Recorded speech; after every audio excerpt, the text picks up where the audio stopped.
Hello my dear students. तो आज का हमारा टॉपिक है यूनिवर्सल ट्यूरिंग मशीन। ठीक है, आपने प्रीवियस वीडियोस में अब तक ट्यूरिंग मशीन आपका क्या होता है, उसका फॉर्मल स्ट्रक्चर क्या होता है और इवन ट्यूरिंग मशीन काम कैसे करती है, ये प्रीवियस वीडियोस में समझ लिया। ठीक है, अब देखते हैं आपकी यूनिवर्सल ट्यूरिंग मशीन क्या होती है। तो देखो, जब हमारे पास ट्यूरिंग मशीन है और आपने ये देख लिया कि आपकी ट्यूरिंग मशीन हर प्रॉब्लम सॉल्व कर सकती है, तो यूनिवर्सल ट्यूरिंग मशीन की जरूरत क्यों पड़ी। ठीक है, देखिए क्या होता है, आपकी ट्यूरिंग मशीन एक स्पेसिफिक प्रॉब्लम के लिए एक ट्यूरिंग मशीन होगी। ठीक है, सपोज करो आपको एक एडिशन परफॉर्म करना है। ठीक है, ये आपका एक प्रोग्राम है इसके लिए, तो इस एक स्पेसिफिक प्रोग्राम के लिए आपकी एक ट्यूरिंग मशीन बनेगी। अगर आपको कोई और दूसरा काम कराना है अपनी मशीन से, तो उसके लिए आपको दूसरी मशीन बनानी पड़ेगी। ठीक है, ये इतना कॉन्सेप्ट क्लियर है।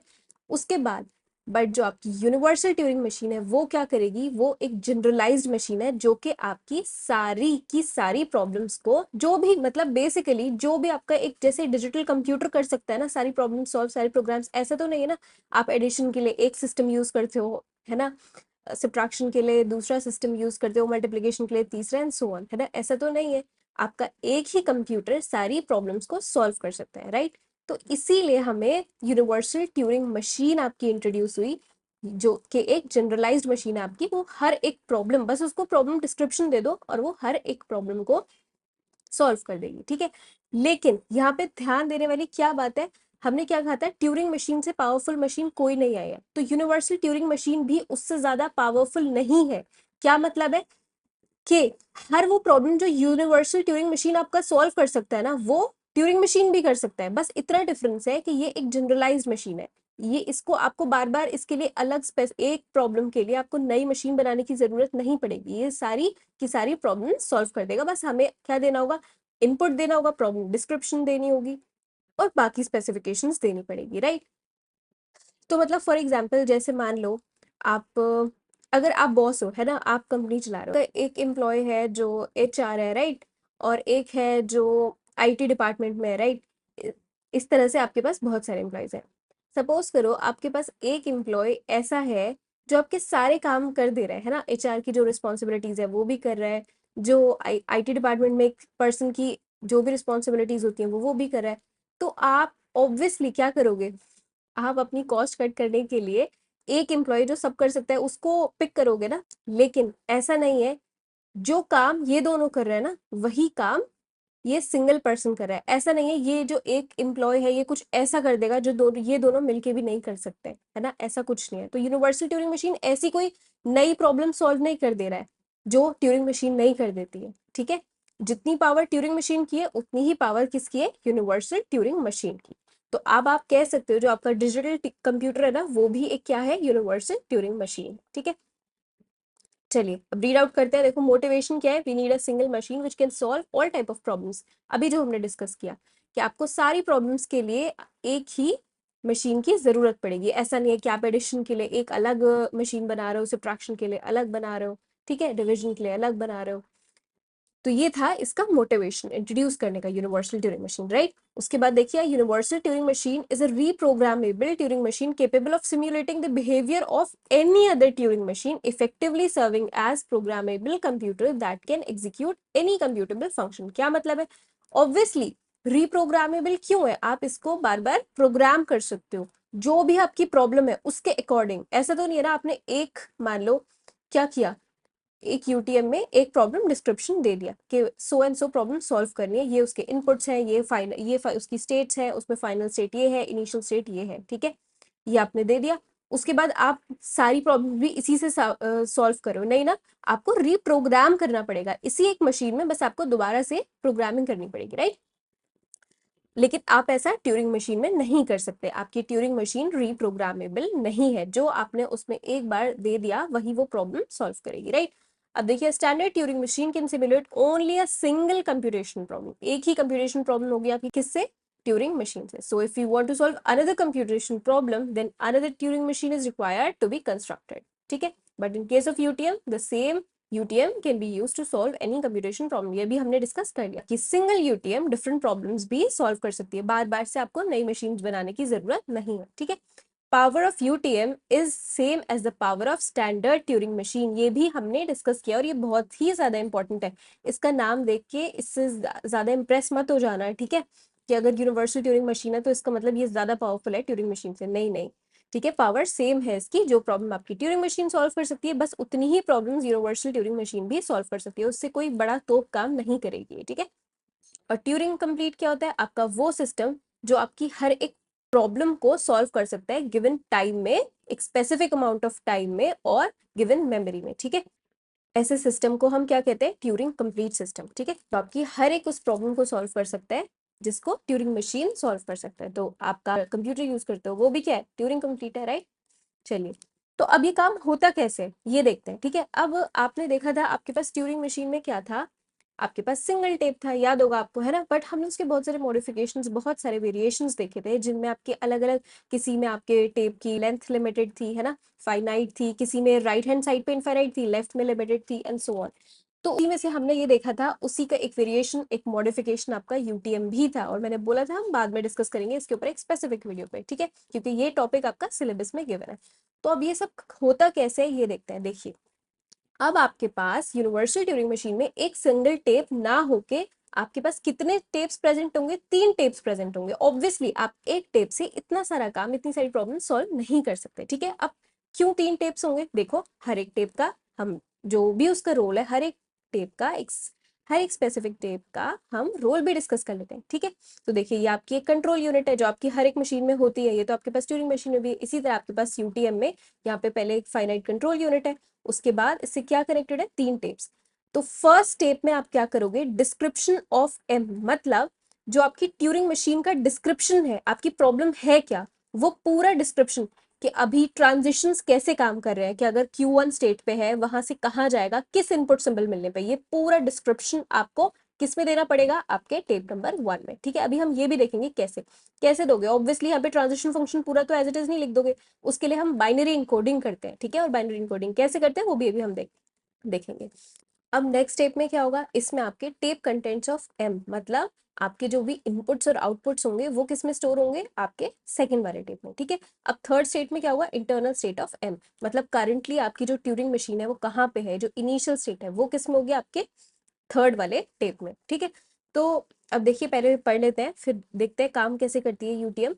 फर्स्ट पॉइंट क्या है, input to UTM is description of Turing machine and string W. Obviously आपको क्या देना पड़ेगा, सबसे पहले जो आपका ट्यूरिंग मशीन का डिस्क्रिप्शन है, जो जैसे कि मैंने बताया कि डिस्क्रिप्शन में आपका पूरा की टोटल नंबर ऑफ स्टेट्स कितनी है, आपकी ट्रांजिशंस क्या है, सो एंड सो, ये सारी चीजें आपको डिस्क्रिप्शन ऑफ ट्यूरिंग मशीन आपको देना पड़ेगा। और स्ट्रिंग डब्ल्यू, जिस पे आप काम कर रहे हो, जिस स्ट्रिंग पे काम कर रहे हो, जो भी आपका इनपुट है वो भी देना पड़ेगा, ठीक है। इसमें 3 तरह के आपके टेप्स होंगे। First tape stores the binary encoding of Turing machine. ये जो हमने ट्यूरिंग मशीन की डिस्क्रिप्शन देनी है ना, कि ये किस फॉर्म में देंगे, ये आप ऐसे तो लिखोगे नहीं Q1A, इस टेप में तो ऐसे नहीं लिखोगे, तो टेप में कैसे लिखोगे, बाइनरी एनकोडिंग करके, ठीक है, वो भी देखते हैं कैसे। Second step stores the string W, जो भी आपकी स्ट्रिंग है जिस पे आप काम कर रहे हो वो किस में आएगी, आपकी सेकंड वाले टेप में। अब third tape stores the state of TM, जो भी आपकी इनिशियल स्टेट होगी, सपोज करो अगर आपकी Q1 है इनिशियल स्टेट ट्यूरिंग मशीन में, तो यहाँ पे भी आपकी क्या होगी, Q1 होगी, राइट।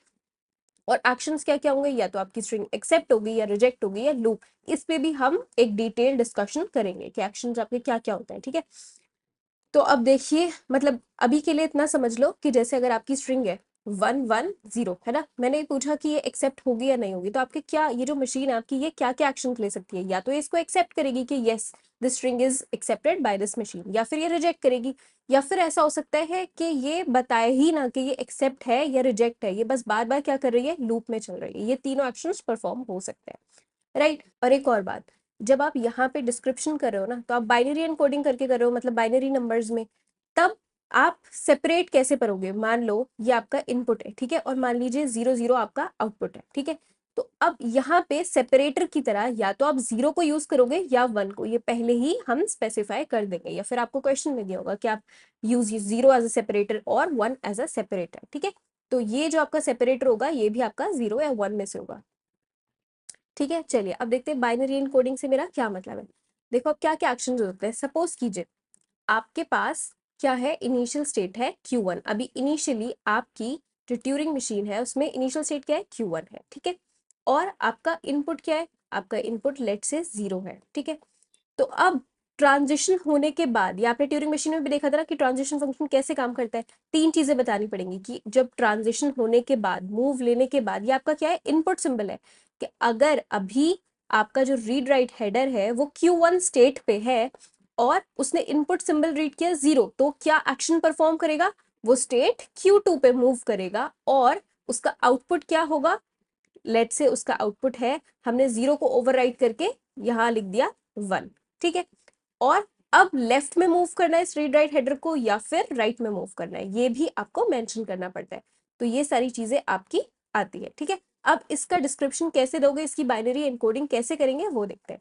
देखिए, आप सबसे पहले सब सारी चीजें जो भी आपकी, जैसे कि स्टेट्स है या फिर आपके ये लेफ्ट और राइट है या इनपुट आउटपुट, इन सब को आप पहले क्या करोगे, एनकोड करोगे। मतलब जैसे सपोज कीजिए, अब हम लेट सपोज यहाँ पे आपके पास लेफ्ट है, ठीक है, इसको किससे रिप्रेजेंट कर रहे हैं, हम 1 से रिप्रेजेंट कर रहे हैं, ठीक है, और राइट को 2 1 से रिप्रेजेंट करें। इतना क्लियर है।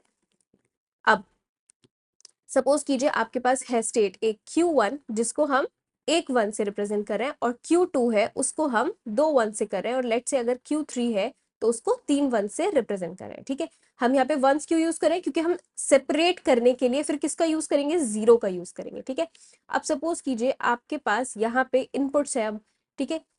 आपके टेप सिंबल में क्या होता है, इनपुट्स भी होते हैं आउटपुट्स भी होते हैं, है ना। तो सपोज करो आपके पास एक इनपुट सिंबल है A1, राइट, और आपका टेप सिंबल में प्रेजेंट है आउटपुट सिंबल जो क्या है A2 है, ठीक है। तो A1 के लिए सपोज करो हमने क्या किया, एक 1 यूज कर लिया, और A2 के लिए आपने 2 1 यूज कर लिए, एंड सो ऑन आप कर सकते हो। A3 के लिए 3 1 यूज कर लीजिए, A4 के लिए 4 1 यूज कर लिए, एंड सो ऑन। तो मान लीजिए अब ये आपने पहले एनकोडिंग कर दी कि अगर लेफ्ट मूव करना है तो मुझे क्या लिखना पड़ेगा, 1 1 लिखना पड़ेगा, अगर राइट मूव करना है तो मुझे उसके लिए 2 1s की रिप्रेजेंटेशन की जरूरत है, ठीक है। अगर स्टेट Q1 है तो मुझे 1 चाहिए, अगर स्टेट Q2 है तो मैं उसको कैसे लिखूंगी, यहाँ पे डिस्क्रिप्शन में टेप में कि 2 1s, ठीक है। अभी देखते हैं, अभी समझ आएगा, अगर अभी नहीं समझ आ रहा तो मान लो आपका ये ट्रांजिशन है, ठीक है। इस वाली, ये वाला जो ट्रांजिशन हुआ है ना, इसके लिए हम यहाँ पे डिस्क्रिप्शन लिखते हैं कि कैसे लिखेंगे। तो अब देखो यहाँ पे स्पेस इतनी नहीं है, मैं कैसे लिखूंगी, सपोज कीजिए ये आपका क्या है, टेप है, ठीक है। अब मुझे इसमें बताना है कि क्या क्या करना है। तो सबसे पहले आपको पता होता है Q1 स्टेट, सबसे पहले यहाँ से स्टार्ट करोगे और फिर आगे मूव करोगे, है ना। तो Q1 स्टेट के लिए अब यहाँ पे कैसे लिखोगे आप, Q1 स्टेट के लिए हमने देखा, हमने Q1 को किससे रिप्रेजेंट किया है, 1 से, एक सिंगल 1 से, है ना। तो आपने सिंपल यहाँ पे लिख दिया 1। तो अब जैसे ही 1 देखेगी ना तो मशीन को समझ में आ जाएगा, ओके करंटली जो मेरा रीड राइट हेडर है ना वो किस पे है, अगर Q1 पे, ठीक है। नेक्स्ट, अब उसके बाद क्या है आपका इनपुट सिंबल, लेकिन आपको सेपरेट अभी कैसे बताओगे, अभी कैसे बताओगे कि आपका ये यहाँ इसके बाद इनपुट सिंबल आ रहा है, हो सकता है कि अभी ये स्टेट ही चल रही हो, है ना। तो उसके लिए हमें क्या करना था, सेपरेटर का यूज करना। तो हमने क्या बोला था, अभी यहाँ पे हम 0 को एज अ सेपरेटर यूज कर रहे हैं, ठीक है। तो 1 के बाद आप लिखोगे सिंपल 0, क्योंकि मुझे बताना है कि अब इनपुट सिंबल, तो अब 0 इनपुट सिंबल अगर है उसके लिए मैंने क्या यूज किया था यहाँ पे, अच्छा, मैंने यहाँ पे इनपुट आउटपुट आपका A1 A2 लिया है और यहाँ पे क्या लिखा है, 0 1 लिखा है। तो यहाँ पे इसको कर देते हैं A1 और इसको कर देते हैं हम A2। क्या मतलब है, घबराना नहीं है, कोई चेंज नहीं किया है। मेरा क्या कहने का मतलब है, अगर Q1 स्टेट पे हो और इनपुट में रीड किया A, तो ट्रांजिशन करके क्या करना है, जाइए आप स्टेट Q2 पे मूव कीजिए और A1 को ओवरराइट करके क्या लिख दीजिए, उसकी जगह A2 लिख दीजिए। जैसे आपको याद होगा हमने किया था ना एक प्रॉब्लम कि जहाँ पे जैसे इनपुट 0 रीड किया उसको काट के x कर दो, तो यहाँ पे ऐसे ही इनपुट A1 रीड किया और उसकी जगह हमने कट करके क्या लिख दिया, उसको ओवरराइट करके लिख दिया A2, ठीक है। और ये तो मूव है कि लेफ्ट मूव करना है राइट मूव करना है, ठीक है। तो अब देखिए A1 के लिए यहाँ पे आपने क्या रिप्रेजेंटेशन ली हुई है, सिंगल 1, तो हमने क्या किया यहाँ पे सिंगल 1 लिखा, ठीक है। अब हमें अगेन बताना है कि अब हमारी दूसरी नेक्स्ट चीज आ गई है, तो उसके लिए हमें फिर से सेपरेटर का यूज करना पड़ेगा। तो हमने क्या किया, यहाँ पे एक और सेपरेटर का यूज किया, दैट इज 0, ठीक है। उसके बाद हमें किस पे मूव करना है, Q2 स्टेट पे। अब देखिए Q2 स्टेट के लिए आपने 2 1s का यूज किया, और जरूरी नहीं है ये कोई एक स्पेसिफिक आप 1 या 0 किसका यूज करो, यहाँ पे आप जीरोस भी यूज कर सकते हो, राइट। बट आपको मेंशन करना पड़ेगा कि आपने किसके लिए क्या रिप्रेजेंटेशन ली है, ठीक है। तो अब Q2 के लिए सपोज कीजिए आपने यहाँ पे 2 1s लिए, तो अब मुझे बताना है कि अगर Q1 पे A1 आया तो मुझे पहले मूव करना है किस पे, Q2 पे। तो यहाँ पे आप क्या लिखोगे, Q2 का जो भी रिप्रेजेंटेशन, अगर आपने जीरोस में लिया तो यहाँ 2 जीरोस लिखते हैं। अभी मैंने Q2 के लिए 2 वंस लिए, इसलिए मैंने यहाँ क्या लिखा, 2 1 लिखे। अब दोबारा ये क्या है, जो ओवरराइट करके हमारा जो आउटपुट सिंबल है ये वो है, तो फिर उसके लिए हमें क्या करना पड़ेगा, सेपरेटर का यूज करना पड़ेगा, इसलिए मैंने यहाँ पे फिर से सेपरेटर का यूज करा, राइट। उसके बाद देखिए अब क्या है आपका A2 के लिए आपने क्या रिप्रेजेंटेशन यूज किया, 2 2 1s यूज किए है ना, तो यहाँ पे हम साइमल्टेनियसली 2 1 लिख देंगे, ठीक है। फिर से हमें सेपरेटर का यूज करना है, क्योंकि अब हमें बताना है कि राइट मूव करना है। अब राइट के लिए मैंने क्या किया, अगेन राइट के लिए आपके पास 2 1s है, तो यहाँ पे आप क्या करोगे, 2 1 लिख दोगे, ठीक है। अब ये वाला जो ट्रांजिशन फंक्शन था ये पूरा का पूरा उसका डिस्क्रिप्शन है, ठीक है। अगर इसी तरह आप दूसरा ट्रांजिशन फंक्शन होगा तो कैसे करोगे, अगेन आप सेपरेटर यूज करोगे और फिर ऐसे ही कंटिन्यू करते रहोगे, ठीक है। तो इस तरह से आपकी बाइनरी इनकोडिंग की जाती है। इतना डीप में आपसे एग्जाम में नहीं पूछेंगे, बट अगर आपसे पूछ लिया तो आपको ये पता होना चाहिए, या फिर अगर आपको मान लीजिए यूनिवर्सल ट्यूरिंग मशीन के बारे में लिखने के लिए आया तो ये सब कुछ लिख के आओगे, तभी ज्यादा मार्क्स मिलेंगे, ठीक है। तो अब आपने समझ लिया कि आप ट्यूरिंग मशीन क्यों यूज करते हो, ठीक है, और वो काम कैसे करता है। यहाँ पे हमने 3 टिप्स क्यों लिए हुए हैं। Thank you.